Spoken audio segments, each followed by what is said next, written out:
We've been able to speak with the composer, and that interview does exist for people to enjoy. But you're the performer. You're the people that have to make it happen. And the collaborative, the thing he emphasized so much to me was that you can't play this piece by yourself. In fact, you can barely practice it alone. It has to be a collaborative experience.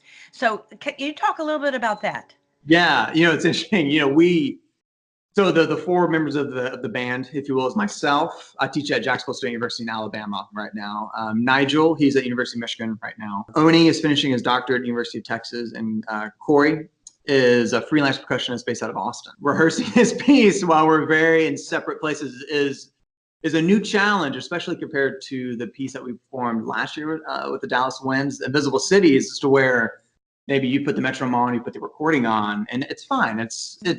It's a very soloist part. I mean, definitely within the cadence of that piece, we need to get together and really work that out. But this is a new ball game. Viet's been great. He sent us a lot of MP3s of the pieces, a lot of MP3s of the recordings as well, of just the soloist with the band. The rehearsals are very interesting as a quartet. When we get together, it takes a little time to adjust, not necessarily from a timing standpoint. It's more so a sound and volume, a dynamic standpoint to sound like one player. We play the MP3, so we come in, our time feels great. But when we all play the one glockenspiel at the end, we make sure we have the exact same stroke type, obviously have the same mallet, the exact same inflection of the line, exact same stroke type, so it sounds like one person playing those triplets at the end of the piece. Well, it opens so beautifully and so dramatically, visually. Talk about the opening of the piece and how do you practice that? It's a good point. So the opening deals with wine glasses. That's based off a pre-existing piece that Viet wrote a while back. And the members of the quartet, we sit around the table and we clink wine glasses together, okay, with ourselves. We clink wine glasses with someone singing across from us as well. It's almost like a relationship development exercise within our quartet. It's a dinner party, isn't it? It's a dinner party, yeah, exactly. And the sound is not necessary. I mean, I could go with someone and clink a glass, but I'm not going to get the beautiful sounds you all make. I was staggered by how beautiful they were. Oh, it's such a great sound. And the glasses are tuned, and the chords that he picks for the glasses are extremely beautiful. And that, for us, we want to make sure, obviously, we have the right amount of water, we have perfect tuning in there as well, and just to make sure that not only we get a consistent sound on the glasses, we get the sound that we want, and we're going to be amplified, which is great. So we're not going to have to overplay, because you would imagine you don't want to overplay the glasses. No. Yeah, so it has to be dramatic. Exactly, we'll be amplified. So I think what the first movement is a lot of fun, because we're trying to visually, from a performance standpoint, really look like we're at a dinner party. We're sitting up, we're acknowledging each other. It's like we have this great grandiose moments and these really nice intimate moments. Like we're cheersing at a party or anything along those lines. So we're really trying to create a very inviting performance atmosphere for the audience with this movement. And then what happens with second movement? How does the second movement? It's a completely dramatic turn. It's a very drum set oriented piece, and we all kind of share one drum set groove, if you will. That's kind of split between the three of us. All of us are set up as includes one hi-hat and one bass drum. We all have a set of those instruments, but we share a snare drum that's placed in the middle. So we're essentially splitting this really, really hip groove that Viet wrote, and drum fills and things along those lines. And it's great music, very groove oriented, very upbeat, very dramatic.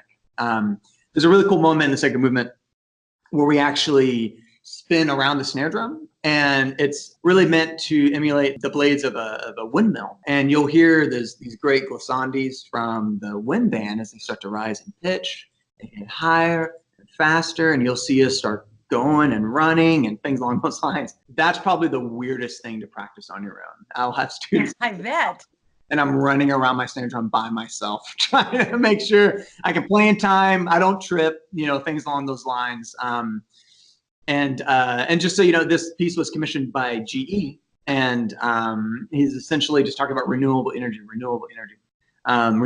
right? Uh-huh. And so I think the visual effect is fantastic, and it's a really interesting balance when we're running around snare drum. We want to make it as dramatic as possible while being able to maintain the music. The Meyerson stage, for instance, a little tiny, so we're how much room do we have to run around? So, and there's actually one little spot as well. We all play with air cans and we split eighth notes and things along those lines. There's a great section where it's a solo kind of jazz bass, and we have this kind of really hip jazzy drum set triplet groove. And instead of playing the hi-hats, we have these really nice syncopated air can moments as well. He really utilizes sounds in a great way. As people think about percussion, is you know marimbas, xylophones, snare drums, but anything can be an instrument. So then you've managed to do this amazingly complex choreographed tone poem kind of experience, and you move to the third movement, and what changes? It's an immediate texture change. The third movement is really, it's called solar, and it's meant to represent solar panels, if you will, and it's a very metallic-oriented movement. This is the movement where we share a glockenspiel. In the third movement, Nigel and I share a vibraphone. Corey and Oni share a few things as well, some crotales, but all four of us share a glockenspiel. And it's meant to, like I said, depict solar panels, if you will. So everything's metallic, and the textures and the harmonies are absolutely gorgeous. And I think that the third movement of what Via does is my absolute favorite moment of the piece. The way he utilizes sounds and pitch bends. For example, Oni and Corey, they both dip crotales in water. When you dip something in water, it makes the pitch go down. I'll play a note on the vibraphone. Oni will play a crotale note. The pitch will dip down, and the dip down pitch will release with a new vibraphone note in Nigel's part. So you'll get this beautiful kind of gliss effect downwards. It's just so extremely seamless. And you'll hear throughout the third movement, this glockenspiel kind of becomes more prominent until the very end, where the entire band cuts off, and we're playing this beautiful split glockenspiel part at the end. That's really meant to depict the sun. The sun finally came out and is totally effectively hitting the solar panels. You think about the glockenspiel throughout that third movement, it's almost like a sunrise. It's finally coming. Finally, the band is beautiful, loud chord, cuts off, and it's just the glockenspiel at the end. And it's such an amazing, effective ending to a piece. It's an epic piece. We're very excited to play it.